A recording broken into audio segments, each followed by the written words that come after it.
Hello everyone and welcome to chapter 4. You're doing really well. Congrats on passing the chapter 3 exam assessment.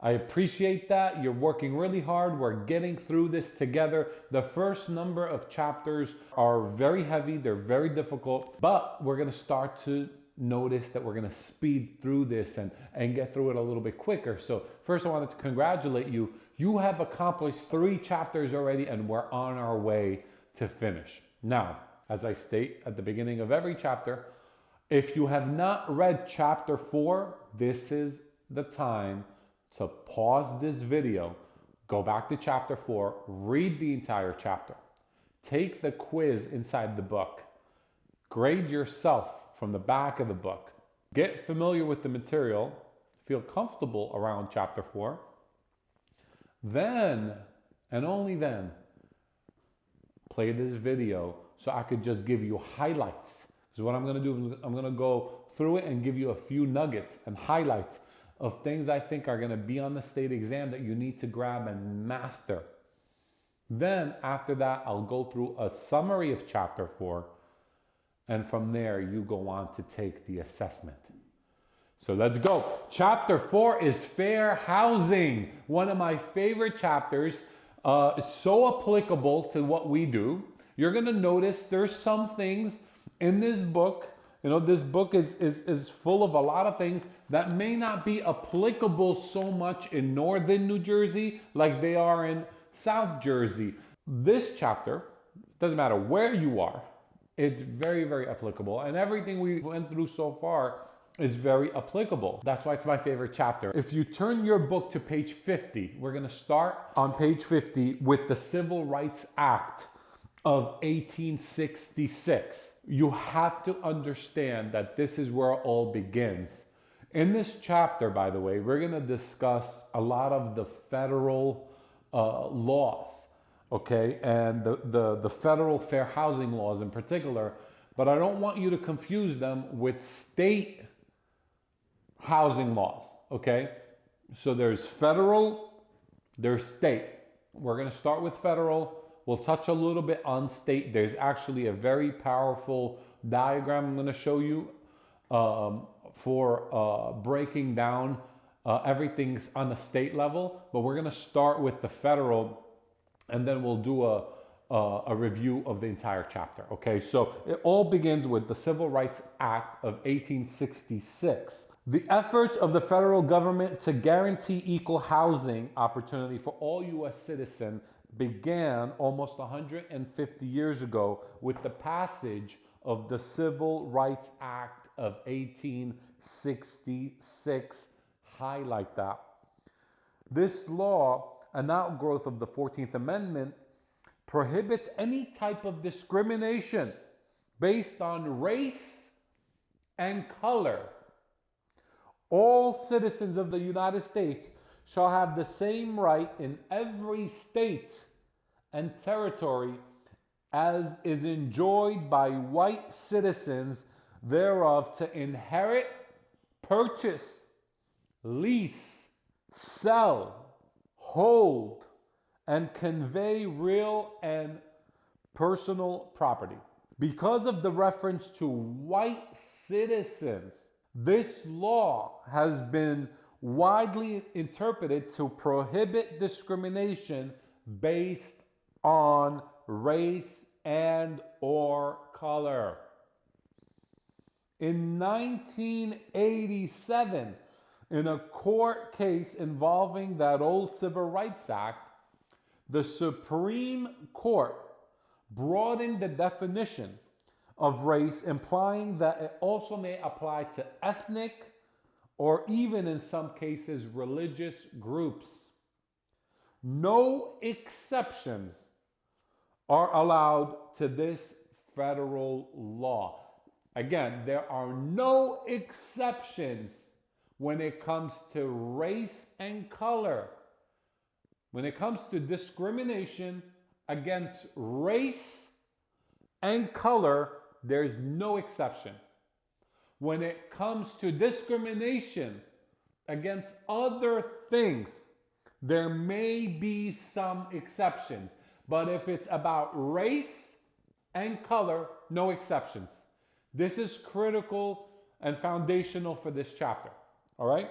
The Federal Fair Housing Act of 1968, okay, there's on page 51, just highlight that, the Federal Fair Housing Act of 1968. Now, in 1968, two major events greatly advanced the progress of fair housing. The first was the passage of the Fair Housing Act of 1968, which is contained in Title, what is that? 5, 6, 7, Title 8. Title 8. Sorry about that. Of the Civil Rights Act of 1968. Got that? Okay.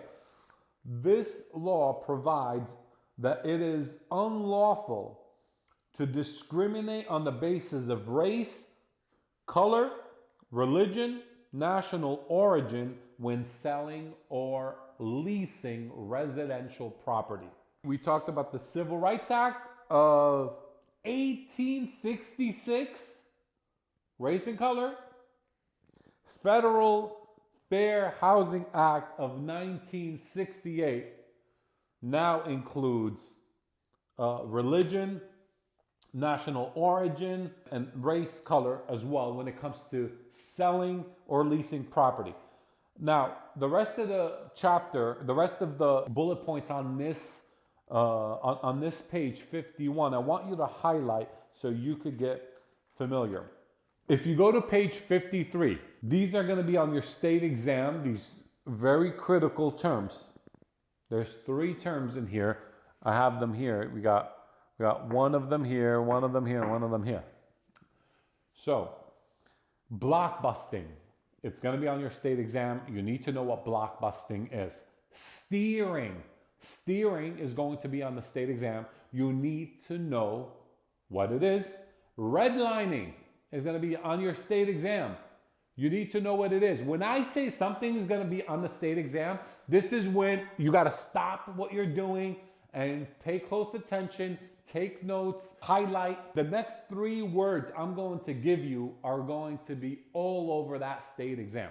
Remember, the purpose of this class is to prepare you to pass the state exam, okay? So block busting, also known as panic peddling, means inducing homeowners to sell by making representation regarding the entry or prospective entry of a minority person into the neighborhood. The blockbuster frightens homeowners into selling and makes a profit by listing the homes or even buying them at a cheap price and then going ahead and selling them to that minority group coming in. That's blockbusting. Going into a neighborhood and saying, hey, look, there's a minority group coming into this neighborhood. I'm hearing all about it. You need to sell now, otherwise the value of your home is going to drop because the crime rates are going up because of this minority group moving in. You're creating panic, and then you're profiting from panic. So then homeowners may read a newspaper, may see that maybe there is some level of truth to what you're saying, but not 100% sure. Instead, what do? They sell you the property, or they list it with you for sale, and you profit either by making a commission using blockbusting or by buying it yourself at a cheap price. If the house is worth $250,000, you cause an alarm and try to buy it for $150,000, you made instant profit using blockbusting, and that's illegal in real estate and get you in trouble. That's blockbusting. I want you to visualize it. I want you to see it so you could understand it, comprehend it. And when the question is posed to you on the state exam, you're ready to tackle it. So if that is blockbusting, what is steering exactly? Steering is channeling of home seekers. Think of channeling a home seeker to or away from a neighborhood. If you channel someone away from a neighborhood, you're steering them away from a neighborhood. or steering them to a neighborhood, right? So steering is the channeling of home seekers either to or away from particular areas on the basis of what? Race, religion, country of origin, or other protected classes. On these grounds, it's prohibited by the provisions of the Federal Fair Housing Act. Steering is often difficult to detect because the steering tactics can be so subtle. They could be so subtle that the home seeker is unaware that his or her choices have been limited by that agent. Steering may be done unintentionally by agents who are not aware of their own subconscious assumptions. So we have to be very careful with steering. A way to steer people away from a neighborhood is saying, hey, look, this neighborhood is full of crime. You don't want to buy there. I'm not taking you to look at houses there, but this is a better neighborhood. I'm going to take you there. It's different than blockbusting, but it's also wrong. What else? Redlining. Redlining. A nice way to explain redlining is to get a red line and draw and say, on this map, everything inside of this red line, we're not going to lend.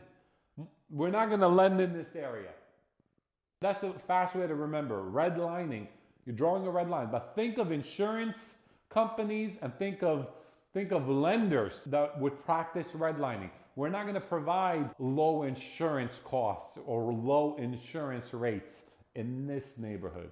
We're going to actually draw a line to where we're going to do that, right? So refusing to make mortgage loans or issue insurance policies in specific geographic areas without the regards to the economic qualification of the applicant is known as redlining. This practice, which often contributes to the deterioration of older transitional neighborhoods, is frequently based on racial grounds rather than on the individual financial obligation to the applicant. So you got to remember blockbusting. You got to remember steering. You got to remember redlining. Now I'm going to give you a 5-minute break. Process that, and we're going to come right back.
All right, everyone, welcome back. We're on chapter 4.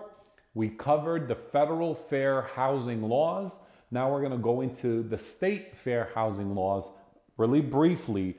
What's really, really cool is on page 54. If you turn on page 54, there's table 4.1. Look at table 4.1. This is the most comprehensive graph I have in this book that shows you the different protected classes in each one of these acts that we discussed, from the Civil Rights Act that covers race and color, to the Fair Housing Act in 1968 that covers race, color, religion, and national origin. We have the Housing and Community Development Act of 1974 that covers sex. We have Fair Housing Amendment Act of 1988 that covers disability and familial status. We also have the Equal Credit Opportunity Act of 1974, which covers a ton more, right? It also covers marital status. It covers the lawful source of income. The most coverage you're going to find is under the New Jersey Law Against Discrimination, which covers race and color and religion and creed and national origin and sex and marital status or domestic partnerships or civil union status or disability or family status, source of income of rent of payments, ancestry, after affectional or sexual orientation, nationality, gender identity is covered. The New Jersey Law Against Discrimination covers the most classes, and it's one of the toughest in the country. So there you have it on table 4.1. What I'd like you to do is look at some exceptions, okay? Let's look at some exceptions. If you take a look on page 54, it says the only exception to New Jersey laws apply to rentals. So there is an exception that's specific for rentals. Okay, let's take a look at what that means. All right, it allows rooms, apartments, or flats in certain type of housing to be restricted to members of one sex, religious-based organizations to discriminate on the basis of religion, and an owner occupied to discriminate except for race in the rental of a duplex or an up and down two-family dwelling. Note that these exemptions are similar to those available under federal law. New Jersey does not contain the federal exemptions for homeowners selling their own homes, okay? This is important. If you are renting an apartment and you live in a two-family house, okay? If it's a two-family house, you live in one unit, you want to lease the other unit, you could exercise that exemption. But when you do that, you can't use a broker. A broker cannot be involved. Make sense? So, but that exemption is important because it may or may not come up on your state exam, but it's going to come up in real life as you're listing property all the time, and you want to be educated. Homeowners have that exemptions in these situations. Okay, so two-family house is the most popular. You know, you could say, look, man, I can't have 7 kids. I can't have 7 kids above me. If it's owner occupied, you can do that. Now, you can't discriminate against race or color under any circumstance, but you can discriminate against gender. You could say, I only want single female. And that exemption protects you, right? So when do you see that? You may see someone who's elderly, who prefers a female rather than the male to be their neighbor. They could exercise that discrimination under that exemption. So there's exemptions to that, and I want you to know for your own practice in real estate. This goes beyond the state exam. The purpose is to prep you for the state exam, yes, But I also want to give you some value that you could take with you in your real estate career and share that information as you go along. I want to show you figure 4.2. There's a poster there that the book talks about. But 4.3 on page 57. In a prior chapter, I talked about when you're listing a property for sale, you are giving the owner or the landlord, if you're listing a property for rent, you're giving them the New Jersey law against discrimination. It's the General Attorney's Memorandum, right? And there's a sample of it, and it's really, really awesome. Page 57 and 58, you will see it there, okay? Take time to review that. Read that memorandum. It really breaks down in plain English to a landlord what their rights are and explains the idea of discrimination in black and white. Now, I want you to turn with me to page 59, and I want you to highlight Mount Laurel 1 and 2, zoning discrimination, okay? There's such a thing as zoning discrimination. And I'm going to read the chapter right from the book, so feel free to follow me. In 1971, a lawsuit came up known as Mount Laurel 1. Was filed by the NAACP against the township of Mount Laurel, New Jersey, for illegal discrimination against low-income and moderate-income persons through the use of exclusionary zoning. If you want to highlight that word, exclusionary zoning, that phrase.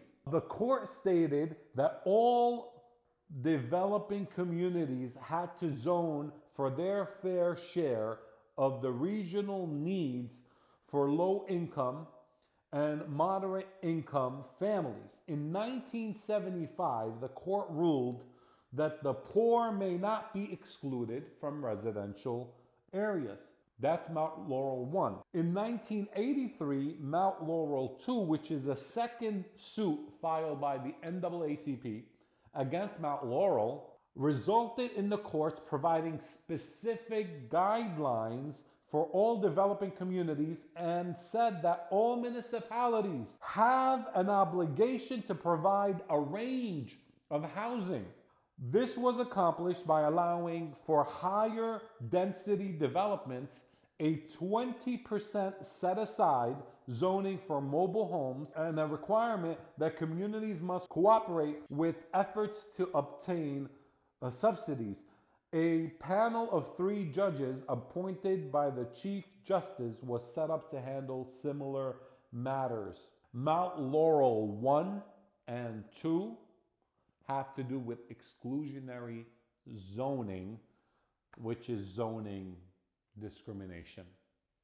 All right, while we're on that topic, I want you to just highlight a few other things on this page. There's Code for Equal Opportunity. I want you to highlight that, go through that. There's an important section on 59, implications for brokers and salespersons. So if you could highlight that, all right?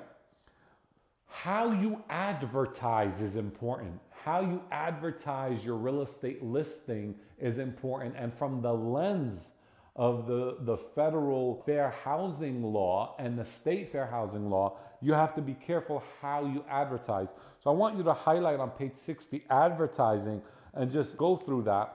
And we're going to get through the section of the summary, okay? This is the summary of the chapter. And I want you to bear with me. I'm going to read it nice and out loud. And I may pause for a minute, I may not, but this is just to cover all of our bases for this chapter. Okay, so federal regulations regarding equal opportunity in housing are principally contained in 2 laws. The Civil Rights Act of 1866 prohibits all racial or color discrimination. And the Federal Fair Housing Act prohibits discrimination on the basis of race, color, religion, sex, national origin, disability, or familial status in the sale or rental of residential property.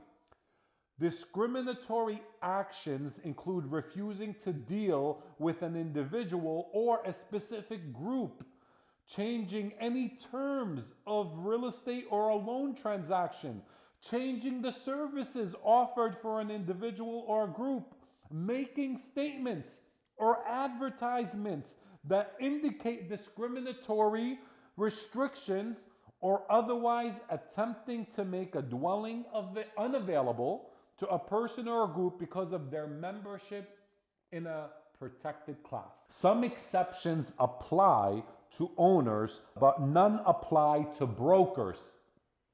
Let me repeat that. Some exceptions apply to owners, but none of the exceptions apply to us, brokers, real estate agents. And none when discriminatory act is based on race. When discrimination is based on race and color, there are no exemptions that you could use. Complaints under the Federal Housing Act may be reported to and investigated by the Department of Housing and Urban Development and may be taken to the U.S. District Court. Complaints under the Civil Rights Act of 1866 must be taken to a federal court. Protected classes under New Jersey's law against discrimination include race, creed, in parentheses, religion, color, national origin, ancestry, nationality, marital or domestic partnership or civil union status, sex, gender identity, expression, disability, affectional or sexual orientation, family status, and source of lawful income or rent payment. A housing poster must be displayed in real estate and rental offices. Records must be kept for solicitation that might be construed as blockbusting. Each listing property owner must be given a summary of the law against discrimination. Owners of multiple dwellings with 25 or more units must make annual reports on racial status of their tenants. Landlords may not refuse prospective tenants solely on the basis of lawful source of income. The court cases known as Mount Laurel 1 and 2 mandate availability of low income and middle income housing in housing development. Licensees must take special care that their ad includes no language that could be considered discriminatory. The HUD/NAR Fair Housing Partnership Guide offers alternative suggestions for developing and implementing fair housing partnerships in communities. The Fair Housing Declaration developed by the National Association of Realtors. The Fair Housing Declaration developed by the National Association of Realtors and the Housing and Urban Development contains principles for realtors to use to promote fair housing to the public and within the firm. Thank you for bearing with me on chapter 4, a very important chapter. Now, I want you to take time to take the assessment and pass that assessment. I know you'll do well. Take it as often as you need to take it, as many times as you need to take it, but you need to score a 70 and up before you move to chapter 5. And I will see you on the other side. Just remember your homework. What's your homework? Don't forget. You got to go into chapter 5 now, into your book. Before you click next, go into chapter 5 on your own. Read the entire chapter. Take the exam in the book. Grade yourself, and then I will see you on the other side to give you some of my thoughts and summaries of that chapter and give you my assessment. Have a great day.